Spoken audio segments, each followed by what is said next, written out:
Muy buen día nuevamente, estimados estudiantes. Hasta el momento nosotros ya hemos estudiado diferentes temáticas inherentes a la asignatura. Hemos comenzado con la teoría general de las obligaciones para posteriormente revisar algo de la clasificación de las mismas y poder analizar que hay diferentes tipos de obligaciones que, claro está, tienen diferentes efectos jurídicos, ¿no? Y en mérito a aquello se ha realizado una clasificación. Posteriormente a este tema vamos a ver algunas clases de obligaciones, entre las cuales vamos a revisar obligaciones civiles, naturales, obligaciones complejas, de sujeto complejo, de objeto complejo. Vamos a revisar además las obligaciones pecuniarias, pero ya hemos podido dar un primer pantallazo, ¿no? Posteriormente, nosotros hemos revisado los efectos de las obligaciones y nosotros veíamos que las obligaciones pueden ser estudiadas tanto desde su cumplimiento como desde su incumplimiento, ¿no? Cuando nosotros revisábamos el tema del cumplimiento de las obligaciones, nosotros podíamos ver que el pago de las mismas implica ciertos efectos liberatorios, ¿verdad? Nosotros veíamos que el pago tiene ciertos elementos, así nosotros veíamos que para que exista pago tiene que haber pues una obligación preexistente, tiene que haber un solvens, tiene que haber un accipiens, tiene que haber además, bueno, debe cumplirse con el principio de identidad e integridad, también denominado principio de exactitud de la obligación. Hemos visto que la obligación puede pagarse o puede cumplirse de diferentes maneras. Así nosotros hemos revisado diferentes figuras como la dación en pago, la oferta de pago y consignación, la cesión de bienes y también el pago con subrogación. Además, hemos revisado que ante el incumplimiento de la obligación existe la posibilidad de el cumplimiento de manera forzosa, ¿no? El acreedor tiene aquella facultad de agredir el patrimonio de su deudor. Eso ya lo habíamos manifestado. Hemos visto que según se trate de prestaciones de dar, hacer o no hacer, nosotros encontramos diferentes posibilidades para que pueda procederse al cumplimiento de la misma, ¿no? En caso de prestaciones de dar, se podrá lograr el desapoderamiento, se podrá hacer ingresar en posesión al acreedor, ¿no? En caso de las prestaciones de hacer, podrá realizarlas otro, pero si no es posible y si se trata de ciertas obligaciones intuito persona, podrá, bueno, tendrá que pagarse por equivalencia, ¿no? Hemos visto que las prestaciones de no hacer implicarán como consecuencia ante su incumplimiento la destrucción de lo que ya se ha realizado, ¿no? También la cesación de ciertas actividades realizadas por quien incurre en una actividad contraria, además de los pagos de daños y perjuicios. Nosotros hemos visto que la responsabilidad civil es una de las consecuencias ante el incumplimiento de las obligaciones y veíamos cuáles son los requisitos para que la misma concurra. Hemos visto que la responsabilidad civil no va a, no va a ser una consecuencia cuando tratemos del caso fortuito y la fuerza mayor. Hemos revisado entonces diferentes temáticas, ¿no? Inherentes a nuestra asignatura y ya tenemos nosotros una visión más completa de lo que es la obligación, de lo que, de lo que sería ese obligare, ¿no? Ese ligarse en razón de algo. Uno efectivamente cuando está obligado ante alguien se ata a esa persona y tendrá que cumplir con ciertas prestaciones de dar, hacer o no hacer, ¿verdad? Ahora corresponde que nosotros analicemos una temática que se ha desarrollado bajo el denominativo de efectos secundarios de las obligaciones. ¿A qué nos referimos con esto? Cuando nosotros hablamos de los efectos secundarios de las obligaciones, nosotros nos vamos a referir a las virtualidades de esta que facilitan la concreción de los derechos del acreedor. Entonces, los efectos secundarios de las obligaciones lo que van a hacer es mejorar la situación del acreedor para poder ver su crédito satisfecho. Los efectos principales se dirigen directamente a la satisfacción de los derechos del acreedor, ¿no? Es la búsqueda del cumplimiento de la obligación que se va a dar mediante el pago, o bueno, ante el incumplimiento se procede a la ejecución forzosa. Sin embargo, los efectos secundarios van a buscar la mejor realización de la obligación cuando existe un peligro u obstáculo que es necesario remover. Cuando nosotros revisamos la ley, cuando nosotros revisamos el ordenamiento jurídico en general, podemos ver que el mismo faculta al acreedor a diferentes, eh, a diferentes posibilidades de obrar para el resguardo de su derecho, ¿no? Entonces hay la posibilidad que el acreedor, además de cobrar su crédito, pueda previamente resguardar que su crédito se cumpla. Por lo cual, estamos ante una heterogeneidad de posibilidades, ante una heterogeneidad de institutos jurídicos que van a proteger al deudor, ¿no? Que van a proteger, que van a proteger al acreedor de un deudor insolvente o de un deudor inclusive que podría obrar de mala fe. Por lo cual nosotros encontramos, por ejemplo, a las medidas precautorias que van a buscar el resguardo del cumplimiento de una futura sentencia que pueda salir a favor del acreedor, en primer lugar. En segundo lugar, podemos encontrar la intervención en los juicios en los que el deudor es parte. Nosotros vamos a ir analizando cómo el acreedor puede obrar inclusive en nombre de su deudor en ciertos juicios. Nosotros vamos a revisar también cómo, o bueno, ustedes van a revisar cuando vean la materia de derecho procesal, cómo ciertos acreedores tienen derecho a un pago preferente, ¿no? Entonces, en un juicio que se tiene contra su deudor, ellos pueden intervenir y solicitar que su crédito tenga preferencia respecto a otros. Existe también el ejercicio de privilegios legales. La ley, estimados estudiantes, y esto no lo olviden y tómenlo siempre en consideración, establece que hay cierta jerarquía de acreedores. Entonces, hay ciertos acreedores que se encuentran por encima del resto. Ustedes saben que la garantía general de todo acreedor es el patrimonio de su deudor, ¿verdad? Esa es la regla del principio de garantía común, se denomina ¿no? Por el cual el acreedor tiene como garantía todo el patrimonio de su deudor. Sin embargo, no se olviden esto, hay ciertas circunstancias por las cuales ciertos deudores tienen preferencia respecto a otros. Una de estas situaciones son los privilegios establecidos por ley para ciertos acreedores. Esto vamos a verlo el día de hoy. Pero también hay ciertos acreedores preferentes, y esto ustedes lo han visto en derechos reales.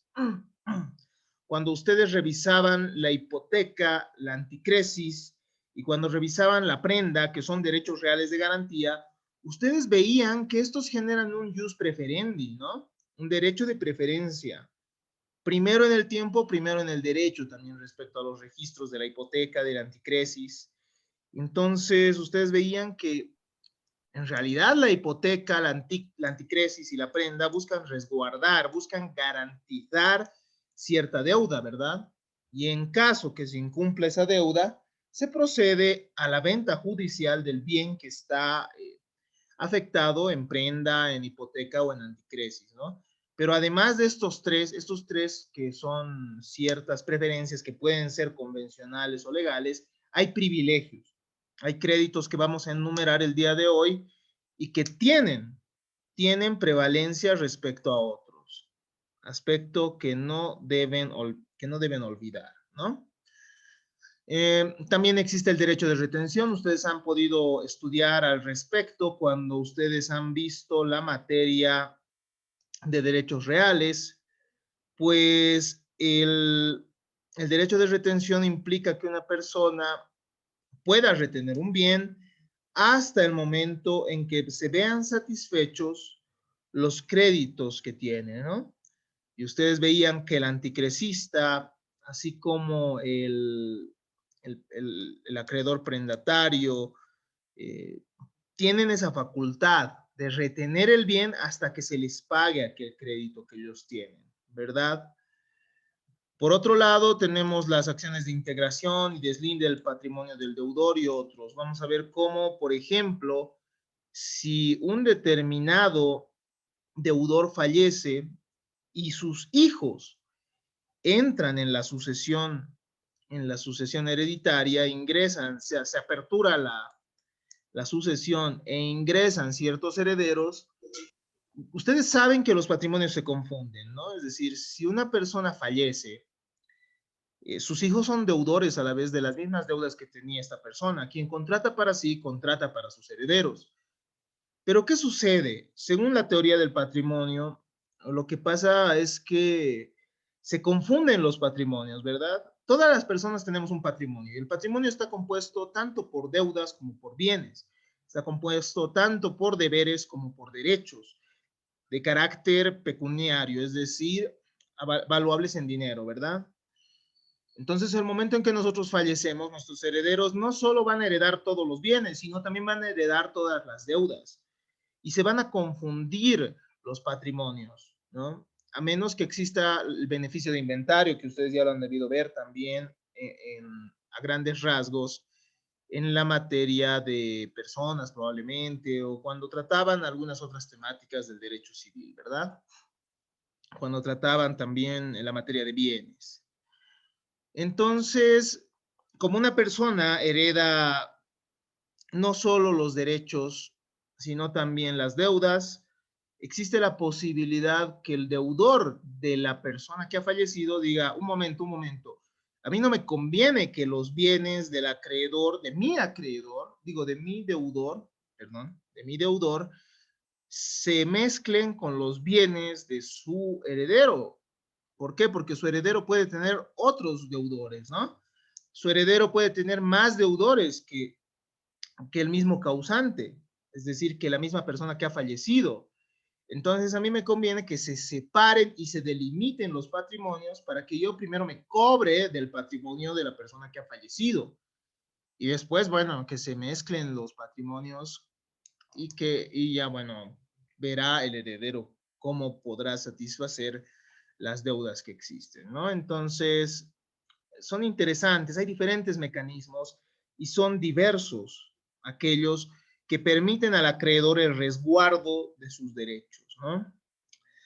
Todo lo que contribuye entonces al acreedor a reforzar el vínculo obligacional y asegurar el cumplimiento de la prestación es un medio legal de garantía.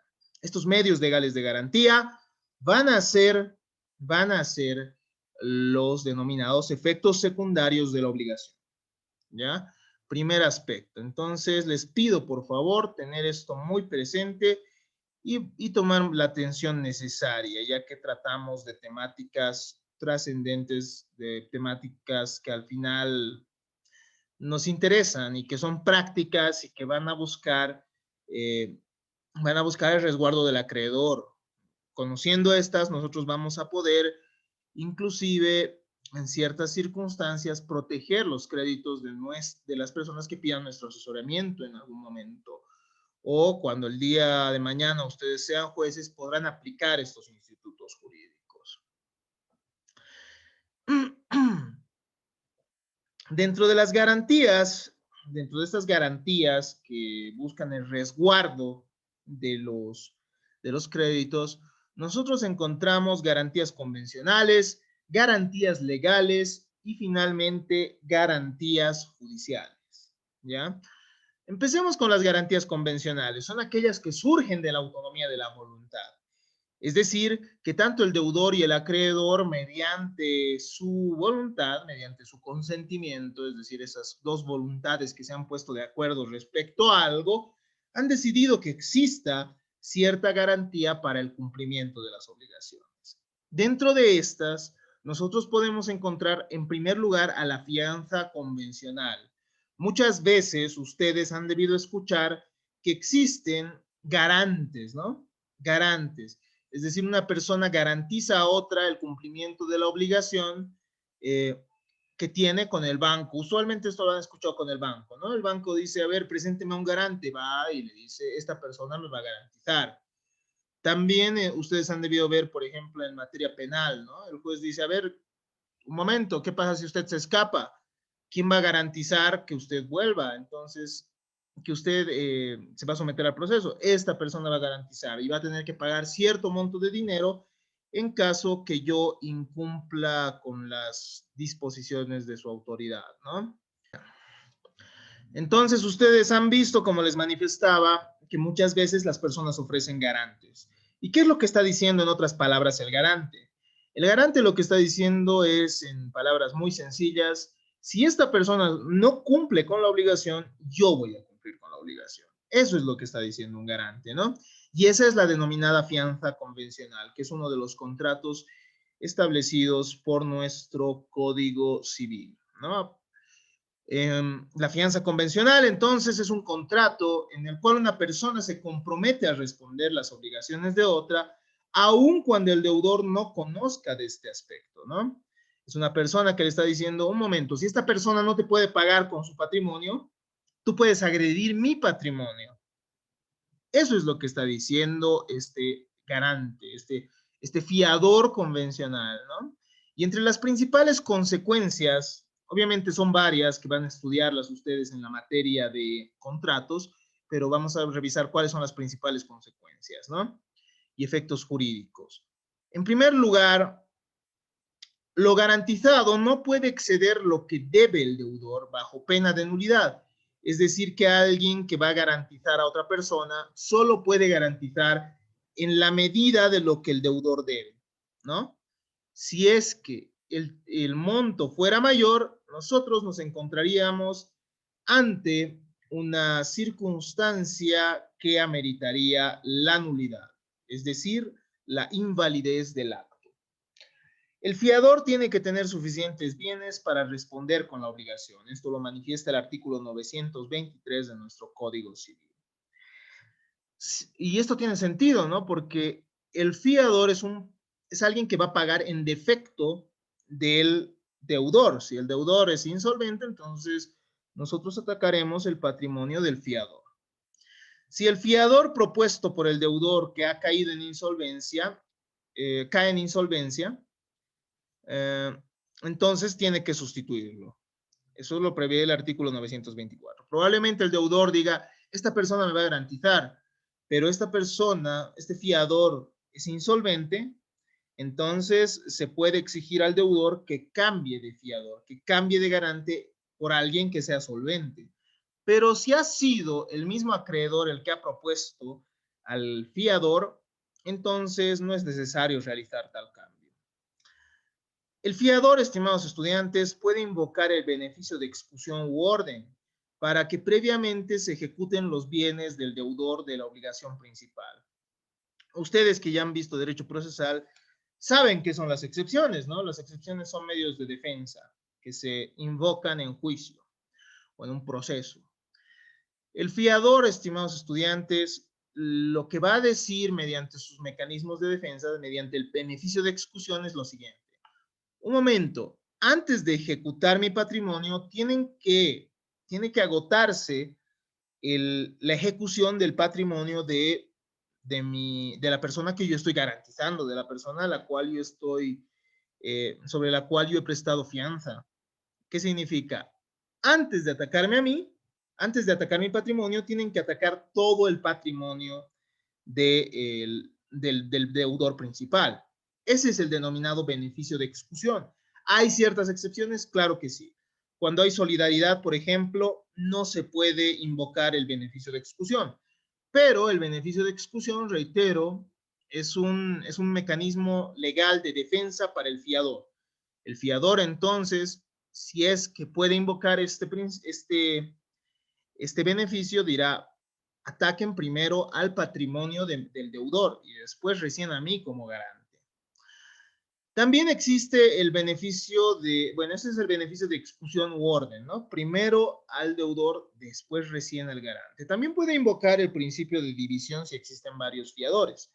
Cuando existen varios fiadores, cada uno pues va a garantizar la obligación según su parte, ¿no? Entonces él dirá, no me pueden a mí cobrar la totalidad de la obligación, sino solo una parte. Además de esta garantía convencional, que es la fianza a la que hemos hecho alusión y que es muy importante porque ustedes van a ver día a día cómo personas garantizan a otras, existen otras garantías convencionales como la prenda, como la hipoteca, como la anticresis, que mejoran la situación del acreedor, ya que en esencia afectan a un bien determinado al cobro de un crédito. Estas garantías, estos derechos reales de garantía, mejoran la situación de ciertos acreedores entonces, ya que van a afectar ciertos bienes y van a generar preferencia respecto a los acreedores prendarios, a los acreedores hipotecarios y a los acreedores anticresistas. Reitero la invitación a que puedan revisar los videos en el canal de YouTube respecto a estas temáticas, si es que quedan algunas cosas que reforzar, ¿no? Algunos puntos que reforzar. Además, dentro de las garantías convencionales, ustedes van a ver en la materia de contratos la cláusula penal y las arras. Cuando dos personas celebran un contrato, pueden ponerse de acuerdo respecto a los posibles daños y perjuicios, respecto al monto de daños y perjuicios que tendrían que pagar el momento que uno de ellos incumpla, ¿no? Entonces se encuentran cláusulas penales moratorias y cláusulas penales compensatorias. ¿Qué significa esto? Hay una cláusula penal moratoria el momento en que las partes acuerdan que por el retraso en la obligación se va a tener que cumplir con el pago de cierto monto de dinero equivalente convencionalmente a los daños y perjuicios. Entonces las partes pueden ponerse de acuerdo sobre el monto de daños y perjuicios, ¿no? Imaginemos que con Carmen Calle nosotros realicemos un contrato de compraventa y ella me tenga que entregar un bien inmueble, imaginemos, ¿no? Y nosotros acordamos que por día que ella no me entregue el bien inmueble, vamos a establecer un monto de $10, imaginemos, ¿no? Esta es la cláusula penal moratoria, ¿no? Son montos establecidos o también sí, son bienes fungibles usualmente que van a, bueno, sí son bienes fungibles que van a buscar justamente la reparación del daño convencional, ¿no ve? Puede ser también compensatoria, es decir, se puede establecer mediante la cláusula penal qué otro bien se podría entregar en lugar del bien principal. Entonces, Carmen podría decirme, tal vez yo no le entregue esto, pero puedo entregarle en caso que yo incumpla este automóvil, ¿no? Tal vez no pueda entregarte ese terreno, pero voy a entregarte este automóvil. Entonces, la cláusula penal compensatoria va a implicar un monto, podría ser de dinero equivalente al valor de todo, de lo que se debe entregar, o también otro bien, ¿no? Que compense al mismo. Entonces, la cláusula penal son daños y perjuicios convencionales, ¿no? Las partes se ponen de acuerdo sobre el monto de daños y perjuicios. Las arras pueden ser penitenciales o confirmatorias, son una seña, ¿no? Van a ser confirmatorias cuando las mismas eh, busquen que el contrato se cumpla, ¿no? Y van a ser, van a ser penitenciales, y van a ser penitenciales en caso que una de las partes pueda retractarse de la obligación, ¿no? A ver un momento. No, van a ser confirmatorias en caso que una de las partes se reserve el derecho de retractarse. Y van a ser penitenciales con la finalidad de evitar que las personas se puedan retractar.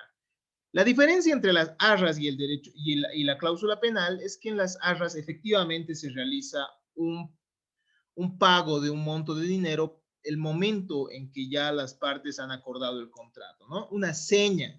Se da un monto de dinero el momento que se ha celebrado el contrato para que se pueda confirmar el mismo. Entonces, esto lo van a analizar de mejor manera en la materia de contratos. También, si es que gustan revisar el canal de YouTube, ustedes van a encontrar un video inherente a estas temáticas de la cláusula penal y las arras, ¿ya? Además de las garantías convencionales, es decir, aquellas que surgen de la autonomía de la voluntad, por las cuales las partes se ponen de acuerdo de qué manera garantizar ciertos créditos, nosotros encontramos ciertas garantías legales.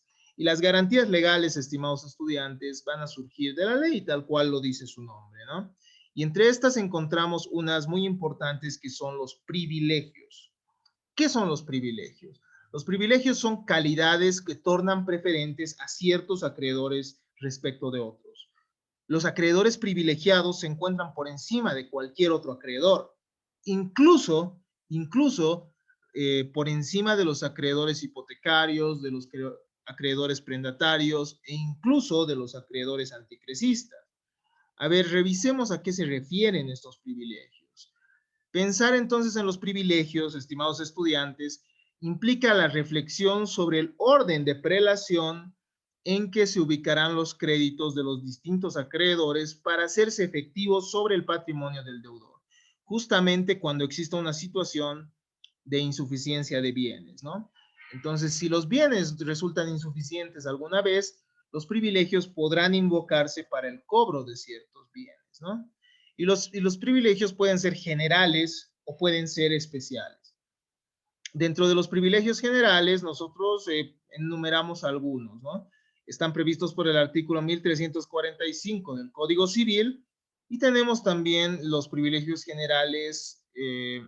Tenemos privilegios generales en primer lugar sobre bienes muebles e inmuebles. Y en segundo lugar, tenemos privilegios generales solo sobre bienes muebles, previstos en el artículo 1346. Además, tenemos los privilegios especiales sobre ciertos tipos de bienes muebles. Revisemos entonces esta lista, ¿no? Los privilegios generales, estimados estudiantes, se encuentran por encima de cualquier otro crédito. Es decir, que estos créditos tienen preferencia sobre cualquier otro crédito. Y estos están enumerados en el artículo 1345, ¿no? Como habíamos dicho, se pagan con preferencia a cualquier otro crédito. Y son los siguientes: gastos de justicia para liquidar y conservar bienes del deudor. El momento que se realiza el embargo y la ejecución forzosa de las obligaciones, ustedes saben que intervienen, por ejemplo, notarios, que van a ser los martilleros, que intervienen peritos que van a evaluar el bien para que se remate, y se realizan ciertos gastos de justicia como tal para conservar también el bien, ¿no? Podría pagarse, por ejemplo, un depositario de ciertos bienes, y estos gastos están por encima de cualquier otra deuda. Estos tendrán que cobrarse entonces con preferencia a cualquier otro. Respecto también, en segundo lugar, estimados estudiantes, dentro del orden de privilegios se encuentran los salarios y beneficios sociales por el último año vencido y el año en curso de los empleados y gente de servicio, ¿no? Entonces, si en algún momento el patrón resulta insolvente, el empleador resulta insolvente, y además hay otras deudas que el mismo tenga que pagar, hay un privilegio respecto a los salarios del último año, ¿ya? Salarios del último año trabajado y del año en curso, eso es importante, ese es el límite, no de todos los salarios, ¿entienden? No de todos los beneficios sociales. Para cobrar los montos de dinero de los beneficios sociales, tienen privilegio el último año y el año en curso. Entonces, espero que se comprenda esto, ¿no? Se ha dado, por ejemplo, en las salas constitucionales un caso muy interesante de una aerolínea, pues Impuestos habría ejecutado los bienes de esta aerolínea, pero los trabajadores de esta aerolínea habrían alegado que tienen privilegio sobre los bienes de la misma, ¿no? Habrían alegado que tienen privilegio y esto ha sido concedido en su momento por la Sala Constitucional.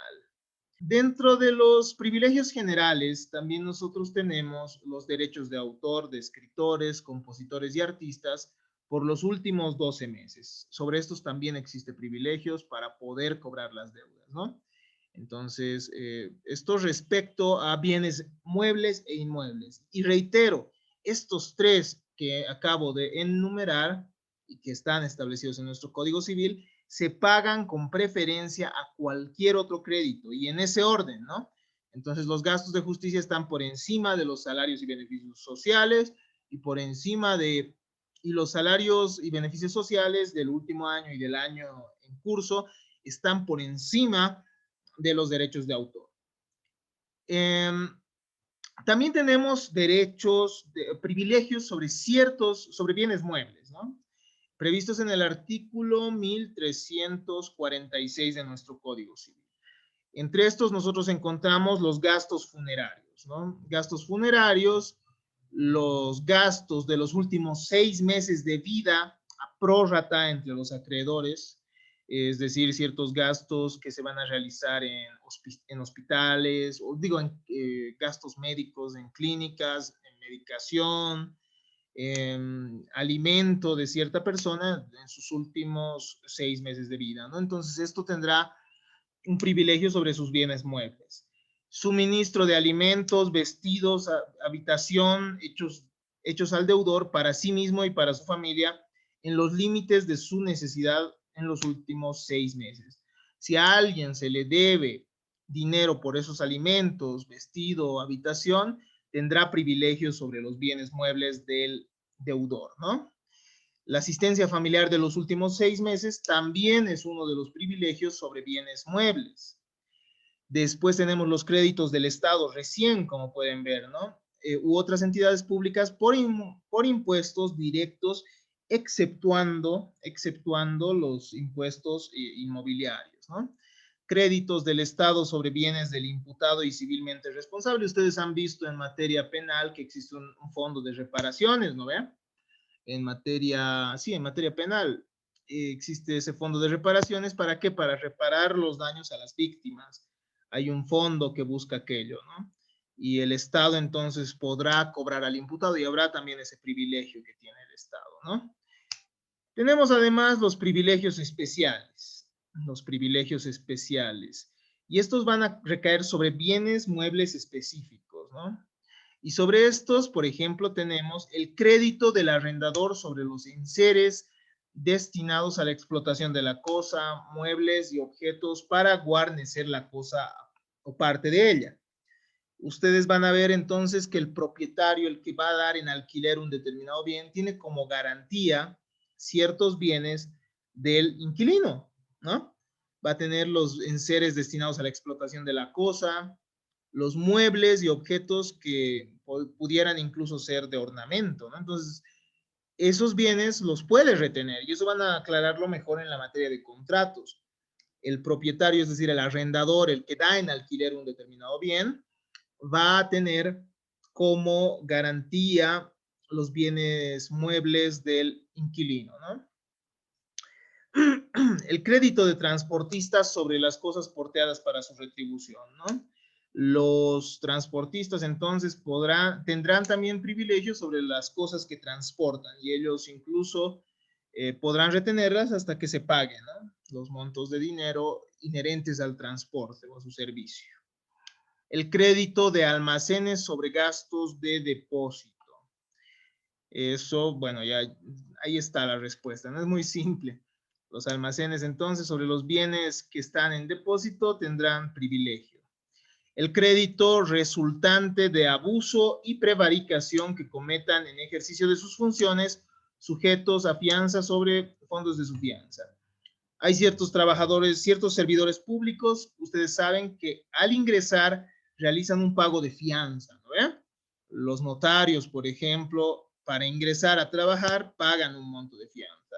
Hay ciertos servidores, ciertos consultores, por ejemplo, que pagan un monto de fianza.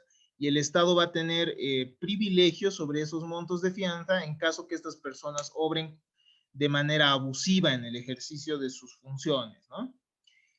El conservador de un bien inmueble por los gastos de conservación para evitar el deterioro, nos dicen, ¿no? Es decir, hay ciertas personas que tienen por finalidad resguardar ciertos bienes inmuebles, entonces tendrán también cierto privilegio, ¿no? Sobre estos bienes. El vendedor de bienes muebles sobre los bienes vendidos al deudor. Hay ciertas personas entonces a las cuales se les debe por el precio de bienes muebles y estas van a tener privilegios sobre los mismos. Ahora, ¿cuál es el orden de todo esto? Hemos visto tres tipos de privilegios, ¿verdad? Hemos visto privilegios generales sobre bienes muebles e inmuebles. Hemos visto privilegios generales sobre bienes muebles y hemos visto privilegios especiales sobre ciertos bienes muebles, ¿no? Entonces, el orden es el siguiente, ¿ya? En primer lugar y por encima de cualquier tipo de crédito están los privilegios generales sobre bienes muebles e inmuebles, aquellos previstos en el artículo 1345. En segundo lugar, el artículo 1359 nos dice lo siguiente, ¿no? Los acreedores con privilegios especiales son preferidos a los acreedores con privilegios mobiliarios generales. ¿Qué significa? Que los acreedores establecidos en el artículo 1349, es decir, los que tienen privilegios especiales, van a encontrarse por encima de los acreedores con privilegios generales sobre bienes muebles. Entonces el orden es el siguiente, ¿no? En primer lugar están aquellos acreedores establecidos por el artículo 1345. En segundo lugar, los acreedores establecidos por el artículo 1349. Y después de ellos están los acreedores establecidos en el artículo 1346. Después encontraremos nosotros recién a los acreedores hipotecarios, ¿no? Existen hipotecas legales, esto ya lo han debido ver también en derechos reales, ¿no? Dentro de las garantías legales, entonces también encontramos la hipoteca. Y debajo de todos estos privilegios que hemos enumerado en los artículos 1345, 1346 y 1349, recién van a estar estos acreedores hipotecarios, estos acreedores prendarios y estos acreedores anticresistas. Al menos entre hipotecarios y anticresistas, se regirán bajo el principio que establece que el primero en el tiempo es el primero en el derecho, ¿no? Pero reitero, el orden ya lo han podido ver, hay ciertos acreedores que por ley tienen ciertas preferencias. Hasta aquí entonces nuestra clase de hoy, espero que se haya comprendido, por lo cual espero también sus consultas y opiniones. Muchas gracias.